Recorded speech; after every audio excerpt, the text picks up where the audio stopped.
আমরা এখন কথা বলবো আমাদের সেই প্রিয় ছাত্র শহীদ ওয়াসিমকে নিয়ে। তোমরা সবাই তাকে চিনো তো?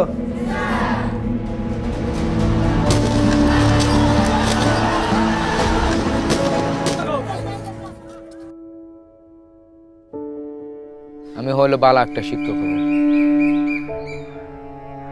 শিক্ষকতাটা আমার পছন্দ হয়, এ কথা বলতো সবসময়। তো ওর একটা ইচ্ছা ছিল যে দেশ দেখবো। ও মিথ্যে কথা বলতে পারতো না, মিথ্যে কথা কারো কথা পছন্দ করতো না, মিথ্যে কথা বলতো না। আমার চাইলে আমার এখনো মনে করি ছোট্ট করে আমার আছে। ফেসবুকে স্ট্যাটাস দিছিল যে সাধারণ শিক্ষার্থীদের পাশে আমার পানির সংগঠন, আমি এই পরিচয়ে শহীদ হব, এরকম বলে 16 ঘন্টা পরেই শহীদ হয়ে গেছে। 17 তারিখ ভোর 6টার দিকে এখানে রাস্তা দিয়ে লাশবাহী গাড়ি ঢুকতেছিল।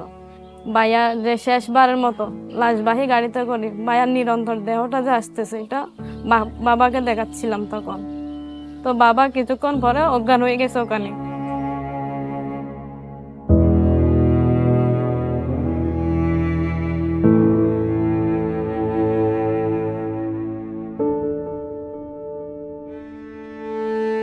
মৃত্যুর স্বাদ সবারই বহন করতে হবে। ছেলেকে কুরবানি দিয়েছি, ছেলে কুরবানি হয়েছে দেশের স্বার্থে। আমার ছেলে এইভাবে যে চলে যাবে আমরা কখনো ভাবতে পারি।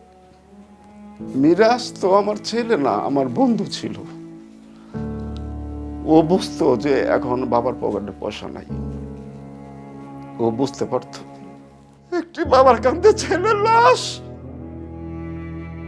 যেই বাবাই বহন করছে সেই জানে।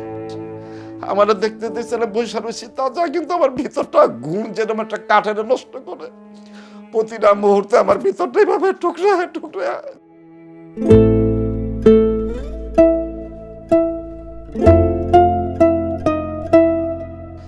যেখানে দেখতে পাচ্ছেন সাদা তীরটা, এইটাই আমার মিরাজ। আর যাতে কোনো বাবার সন্তান না হারিত হয়।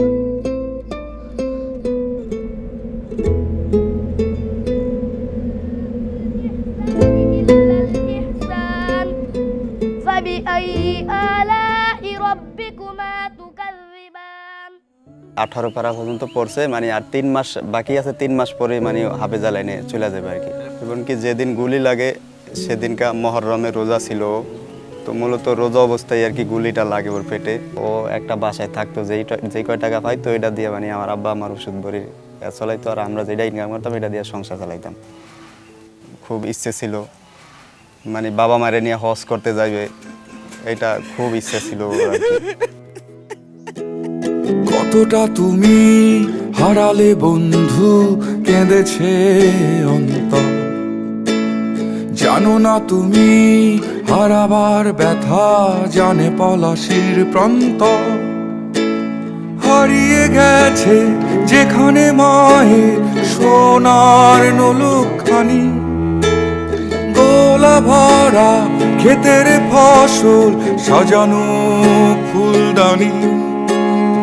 এ হারানোর বেদনা তুমি রেখো অন্তরে, দেখবে তোমার দুঃখ লুকাবে পলাশির প্রান্তরে।